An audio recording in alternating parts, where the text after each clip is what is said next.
Good evening, ladies and gentlemen. I am Tyrus, your fatter and blacker friend. Welcome to Podmas. Today is my day to talk about some of my favorite Christmas music or TV shows, events, whatever I feel like talking about. And let's just jump right into it.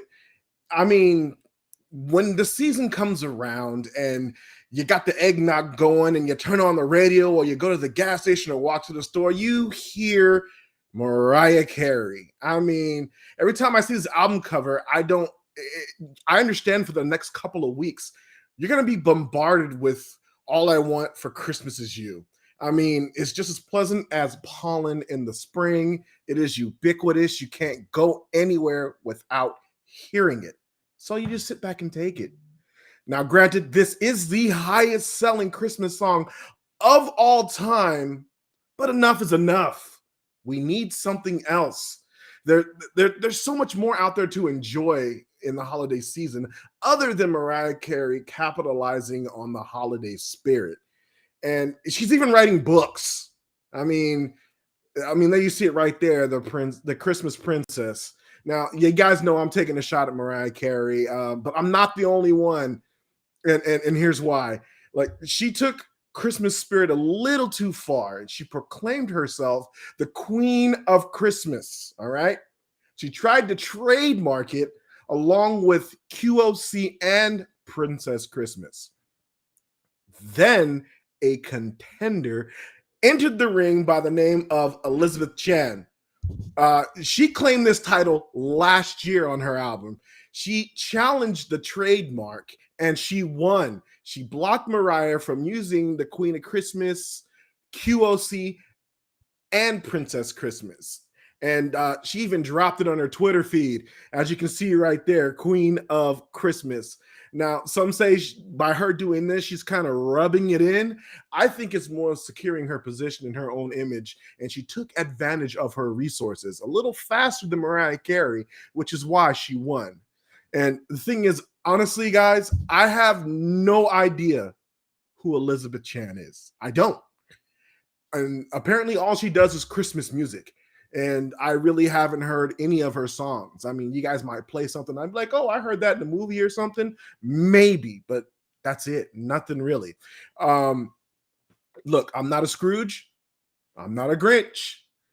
But I do have some favorites that you guys might like. And I'm going to share them with you right now. So, how many of you, I'm showing my age here, guys. How many of you remember the California Raisins? Okay, look, they originally were a TV commercial geared at kids to get them to eat raisins instead of candy and stuff. They even went as far as to get Michael Jackson to be featured in the ad. He even has his own raisin. He's doing all of Michael Jackson's moves, and as you can see right there, he even has the glove on, which is pretty funny. At one point, they even had a cartoon. I remember it vaguely, but I do remember watching it. And to be honest, they originally were an R&B cover band. I heard it through the grapevine, was like their big hit, and they went platinum with that. So them being an R&B group, there comes a Christmas album. And it's Christmas with the California Raisins. And the reason why I love this so much is because after this album, or somewhere around the same time, there was a Christmas television special where they performed which song? Can you guess by looking at this picture what song they did? Rudolph the Red-Nosed Reindeer. And Rudolph the Red-Nosed Reindeer is one of my favorite all-time Christmas songs. I don't care who sings it. That was one of my favorite Christmas songs as a kid. So, it's a little quiz for you guys. Can you guys guess which legendary rap group and solo artists that shared the same record label as the California Raisins? Do you know? They were signed to Priority Records, which means NWA, alongside of solo albums from Eazy-E and Ice Cube. They're all on the same record label. Of course, some of you might be saying, "Oh, it's Ruthless Records." No, Ruthless Records was the record company that Eazy-E had, and they were a subdivision of Priority Records. So they are all under the same umbrella. You never thought that the California Raisins would be, in leagues or on the same level as a gangster rap. But hey, it's all good. It's one of my childhood favorites. Now, me being me, the comedian here, I'm going to give you guys an honorable mention, but it's not really an honorable mention. It's more of a nice try, guys. New Kids on the Block. Okay. Like they put out a Christmas album called Merry, Merry Christmas. And of course, you see the guys there, John Knight, Jordan Knight. Yes, that is Donnie Wahlberg from Blue Bloods, older brother of Mark Wahlberg, then Danny Wood and Joey McIntyre. All right.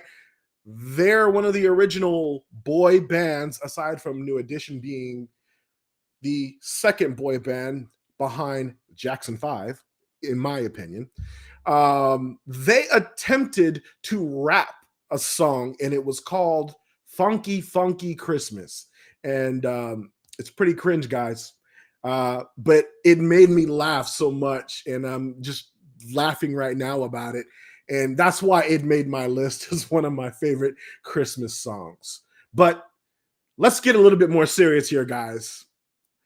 A LaFace Family Christmas is probably one of my favorite compilation Christmas albums.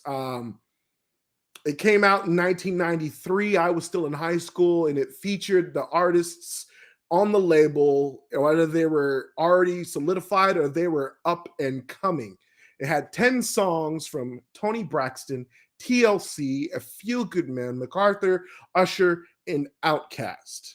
Now, granted, A Few Good Men and MacArthur kind of fell off. Everybody else in that genre are they're pretty solidified in the hip hop and R&B community. Now, at the bottom of that, you do see Outkast in the bottom hand right. Now, Outkast had 2 songs on the album. One of those songs actually was their very first single called Players Ball. That originally was not a Christmas song, but this was their third or fourth attempt to get a record deal from LaFace Records. They got the deal and they needed a song immediately. So they actually went back into the studio and changed a few lyrics to make it a Christmas song, which is kind of cool. But then when you got their first album that came out, it was turned back to the original, which isn't a Christmas song at all. If you guys know what the Players Ball is, you know what I'm saying.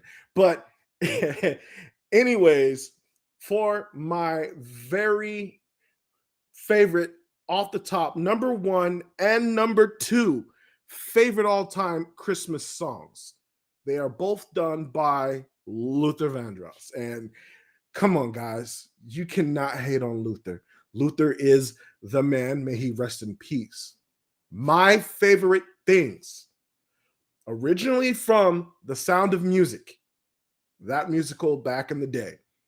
Well, Luther took it and he delivered a smooth, jazzed up R&B rendition of the song, and it just puts you in the mood for Christmas.